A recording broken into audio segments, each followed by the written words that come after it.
우리 사회는 지금 이 순간에도 변화하고 있습니다. 그리고 변화하는 사회의 맨 앞에는 일탈하는 사람들이 있죠.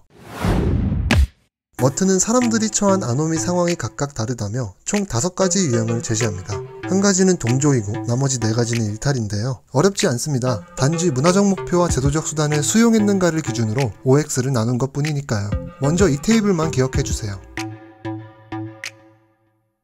첫 번째 적응 방식은 수능입니다. 목표와 수단이 모두 내게 잘 맞는다면 단지 그 수단을 활용해 목표를 달성하면 되겠죠. 사회규범이 허용한 그대로 수능하기만 하면 됩니다. 예를 들어 부를 축적하기 위해 근면 성실하게 노동하여 소득을 얻고 저축하는 것이죠. 하지만 목표와 수단 중 하나라도 안 맞으면 어떨까요? 동조가 아닌 일탈을 택합니다. 두 번째 적응 방식은 혁신입니다. 문화적 목표는 수용하지만 제도화된 수단이 마음에 안 들면 혁신을 선택합니다. 똑같이 부를 축적하고 싶어도 일하고 저축해서 언제 부자가 되겠어? 라는 생각이 든다면 비정상적인 수단을 택하죠. 투기나 횡령, 탈세 등을 통해서 부자가 되는 것처럼 말입니다. 보통 생각하는 혁신과는 느낌이 조금 다르죠. 만일 정반대로 허용된 수단은 있는데 문화적인 목표에 관심이 없다면 어떨까요? 목표가 없으니 무기력하게 살아갑니다. 의례적으로 말이죠. 매사에 의욕 없이 규정과 절차만 내세우는 공무원 등이 속합니다. 머튼은 이건 역시도 일종의 일탈로 보는 것이죠.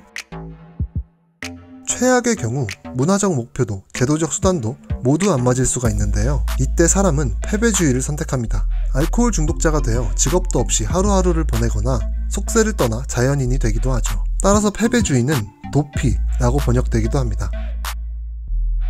마지막 5번째는 조금 특수한 케이스인데요. 수단이든 목표이든 기존의 것을 전부 거부하고 완전히 새로운 세상을 만들고자 하는 사람들이 있습니다.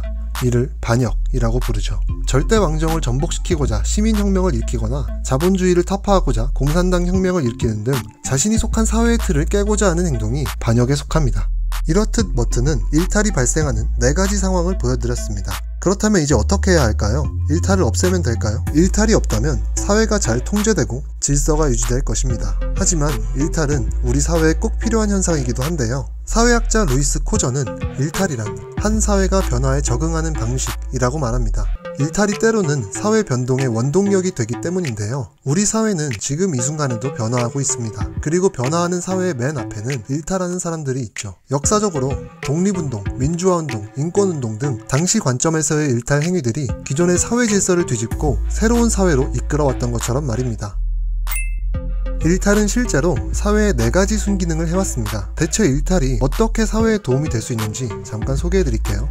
첫째로, 일탈은 사회 규범의 경계선을 뚜렷하게 보여줄 수 있습니다. 일탈 행위가 발생하면 사람들은 그 모습을 보고 이런 행동은 일탈이구나 하고 새삼스럽게 다시 깨닫게 되죠. 둘째로, 일탈은 집단의 결속력을 강화해주기도 합니다. 사람들은 범죄자와 같은 일탈자들을 외집단으로 두고 경계하면서 내부적으로는 단단하게 뭉치고는 하죠. 셋째로, 일탈이 사회를 개혁하기도 합니다. 기존 규범에 당당히 맞서는 일탈 행위들은 낡은 문화와 가치관에 대해 다시 생각해보게 만들기 때문이죠. 마지막으로, 종종 발생하는 일탈은 사회의 긴장을 해소해줍니다. 통제가 엄격해서 사람들의 불만이 쌓이기만 한다면 언젠가 터져버리고 말겠죠. 하지만 자꾸 빈번한 일탈들은 위험한 결과를 예방해줄 수 있습니다. 하버드대 사회학과에 재학 중이던 로버트 머튼은 구조기능주의의 창시자 탈코트 파슨스 교수의 직속 제자였는데요. 머튼은 지난번에 소개해드린 파슨스의 자원론적 행위이론을 일부 계승하여 아노미 이론을 발표했습니다. 이러한 배경이 있었던 덕분에 파슨스가 2가지 사회적 요인에 따라 개인이 행위를 선택한다고 말했듯 머튼은 문화적 목표와 제도적 수단에 따라 동조할지 일탈할지를 선택한다고 본 것이죠.